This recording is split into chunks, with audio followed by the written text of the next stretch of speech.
हे भगवान, लगता है लालटेन की कुप्पी का तेल खत्म हो गया है, तभी लालटेन धीमा जल रहा है। बस जल्दी से ये ब्लाउज सिल जाए। ऐसा बोलते हुए दर्जी बहू आंखें गड़ाए हुए ब्लाउज सिलने लगती है। तभी चौखट पर बैठी सास जमुना बोलती है, हे भगवान, कितनी जोर जोर से बिजली कड़क रही है। अभी तक रमेश नहीं आया बहू। इतनी तेज की तूफान है, मेरा तो दिल बैठ रहा है। माँ जी, मैं देख कर आती हूँ।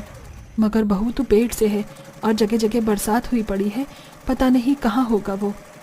दो ही तो ठिकाना है उनका माँ जी, या तो दारू का ठेका या जुए का अड्डा। पर अब मुझे भी चिंता हो रही है माँ जी, ढूंढने चलते हैं। पारुल, सोनाली, तुम अंदर ही रहना। ठीक है माँ, हम घर पर ही रहेंगे। बहुत ही भयंकर तूफानी रात थी। जोर जोर से बारिश हो रही थी। ऐसे में कभी बिजली चमकती तो कभी बादल गरजते। एक तरफ जहां दोनों सास बहू रमेश को ढूंढ रही थी, तो वहीं रमेश सड़क पर झूम झूम के नशे में नाचता हुआ चल रहा था। दो घूंट पिला दे, ओहो पिला दे साथिया, बाकी मेरे पे छोड़ दे, दो घूंट पिला दे। आहा, शराब मैंने पी है लेकिन मेरे बदले ये सड़क गोल गोल घूम रही है। हाँ? ऐसा कहते हुए रमेश घर की तरफ बढ़ने लगता है। तभी वहां वो गाड़ी के आगे आ जाता है। गाड़ी इतनी तेज में थी कि उसे मारकर निकल जाती है और उसकी वहीं पर मौत हो जाती है। तभी सड़क पर लोगों की भीड़ लग जाती है। अरे देखो भाई भाई भाई लोगों, कोई किसी को मार कर चला गया है। हे भगवान, ये तो दर्जी अनीता का पति है। अरे मर भी गया है। कुछ लोग लाश उठाकर लाकर गरीब दर्जी बहू के चौखट तक ला देते हैं, जहां अनीता को सदमा सा लग जाता है। नहीं नहीं नहीं, अजी उठो ना, तुम मुझे छोड़कर नहीं जा सकती। क्या मिला तुझे, बोल क्या मिला? ऊपर वाले मेरा सुहाग छीन कर क्या बना दिया तूने मुझे, विधवा। अब पड़ गई तेरे कलेजे में ठंडक। भगवान ने भी बड़ा जुल्म किया है इस दर्जी बहू पर। इस बेचारी ने तो कभी कोई सुख ही नहीं जाना। दारूबाज पति से किस्मत लिख गई और आज भरी जवानी में मर गया। भगवान, इस बारी से बेटा ही दे, एक संतान हो जाएगा तो कल को आस तो रहेगी। पेट से है, फिर भी पूरा पूरा दिन दर्जी का काम करती है बेचारी। अड़ोसी पड़ोसी केवल सांत्वना देकर चले जाते हैं, लेकिन इस मतलब की दुनिया में कोई किसी के दुख में काम नहीं आता है। जैसे तैसे 2-4 दिन गुजर जाते हैं। घर में खाने के लाले पड़ जाते हैं। माँ, मुझे बहुत जोर से भूख लगी है, कुछ खाने को बना दो। 2 दिनों से कुछ भी नहीं खाया है। क्या बनाऊं मेरी बच्चियों, घर में एक अन्न का दाना नहीं है। कोई नहीं, मैं देखती हूँ, कुछ लाती हूँ। कहाँ जा रही है बहू?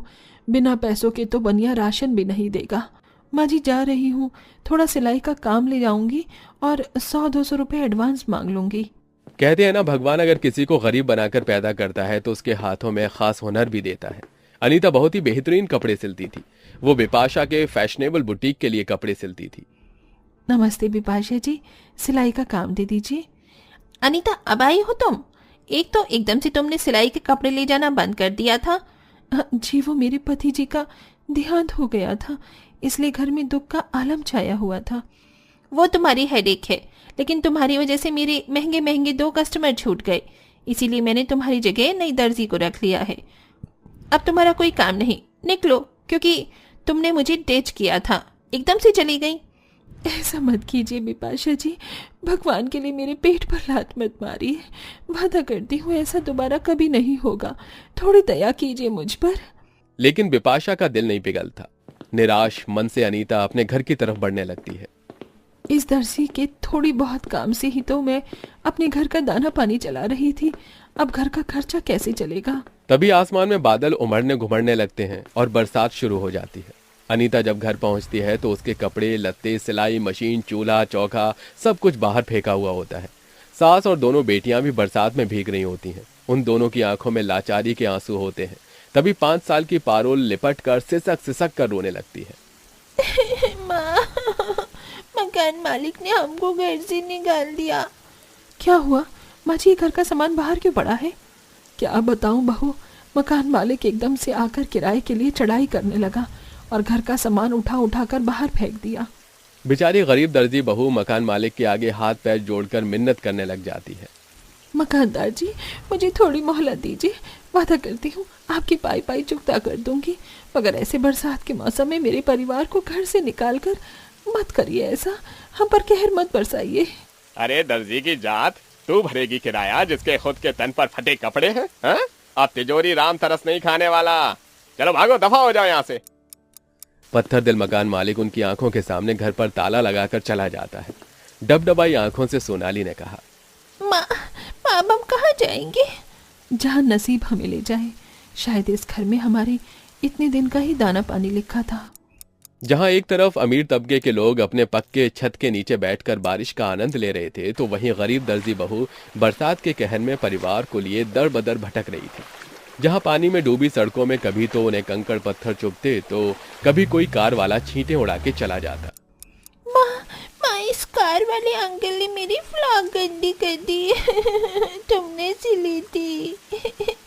कोई नहीं पारुल, मैं दोबारा से फ्रॉक सिल दूंगी। 2-3 दिनों तक ये सब सड़कों पर ही भटकते रहे। बरसात भी अपने चरम पर थी। कई जगह अनीता कमरे भी तलाशती है। क्या हुआ बहू, मिला कोई कमरा? माँ जी, कमरे बहुत ही महंगे रेट के हैं और सब 6 महीने का एडवांस भी मांग रहे हैं। कहीं बात नहीं बनी। हे भगवान, ये ऊपर वाला तो हम पर इस बारिश के मौसम में कहर तोड़ रहा है। अब क्या होगा?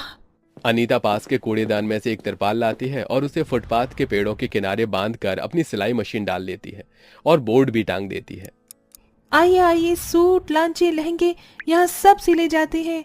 कुछ लेडीज उसे देखती तो हैं, लेकिन तिरपाल टंगा देखकर नहीं आती, क्योंकि तिरपाल कई हिस्सों से फटी थी और पानी भी टपक रहा था। हे भगवान, कोई तो रास्ता दिखा ताकि मैं अपने बच्चियों का पेट भरवा सकूं। तभी मिराया नाम की एक और अमीर सी लड़की, जिसके हाथों में मेहंदी भी लगी थी, वो आती है। हेलो, सुनो जरा, एक्चुअली मुझे ना अपनी वेडिंग का ब्राइडल लहंगा सिलवाना है, बट कल तक चाहिए। पॉसिबल है? जी जी बिल्कुल मैडम जी, मैं सिल दूंगी। पक्का ना? भरोसा मत तोड़ना। अगर कल तुमने मेरा लहंगा तैयार कर दोगी तो मैं तुम्हें 50,000 रुपए दूंगी। ये सुनकर उस गरीब दर्जी बहू की आंखें चमचमाने लगती हैं।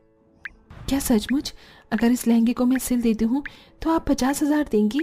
हाँ, ये लो 10,000 एडवांस। अपने सर पर छत लाने के इस सुनहरे मौके को तो मैं किसी कीमत में गवा नहीं सकती। अनीता उस बरसात भरे मौसम में लहंगा सिलती है, जहां उस पर छींटे पड़ते और जल्दबाजी में सुइयां भी चुभ जाती। दोनों बेटियां हाथ पैर सिकोड़े सड़क पर ही सो जाती हैं। सुबह तक बादल छट जाने पर मिराया लहंगा लेने आती है। ये लो मैडम जी, आपका लहंगा तैयार है, देख लीजिए, साइज फिटिंग है। Oh my God, oh my God, oh my God, कितना प्रिटी लहंगा सिला है तुमने। तुम्हें तो फैशन डिजाइनर होना चाहिए। क्या तुम दर्जी बनी हुई हो? मैडम जी, जिसके सर पर छत भी नहीं, वो गरीब इतने बड़े ख्वाब कहाँ से देखेगी? ख्वाब छोटे बड़े नहीं होते, बल्कि टैलेंट होना चाहिए। मिराया अनीता को ताकत का जज्बा दे जाती है। मिले पैसे से वो रहने के लिए पक्का बड़ा सा किराए का घर लेती है। माँ, हम लोग अब इस बड़ी घर में रहेंगे? ये तो कितना सुंदर है। हाँ बिटिया, आज से हम इसी में रहेंगे। इतना महंगा किराए का कमरा लेने की क्या जरूरत थी बहू? 4 तो परिवार है, हमारा गुजारा छोटे कमरे में भी हो जाता। माँ जी, मैंने बहुत सोच समझ कर ये कमरा लिया है। इसमें आधे हिस्से में बुटीक डालूंगी और महंगे कस्टमर लोग तो जगह देख कर आते हैं। भगवान मेरी दर्जी बहू को उसके संघर्ष का फल दे। अपनी सास के साथ और आशीर्वाद से अनीता घर में बुटीक खोलकर बैठ जाती है और अपने हुनर से तरह तरह की ड्रेस डिजाइन करके शोपीस में लगा देती है, जिससे अब उसके कस्टमर बनने लग जाते हैं और धीरे धीरे उसके हालात अच्छे हो जाते हैं।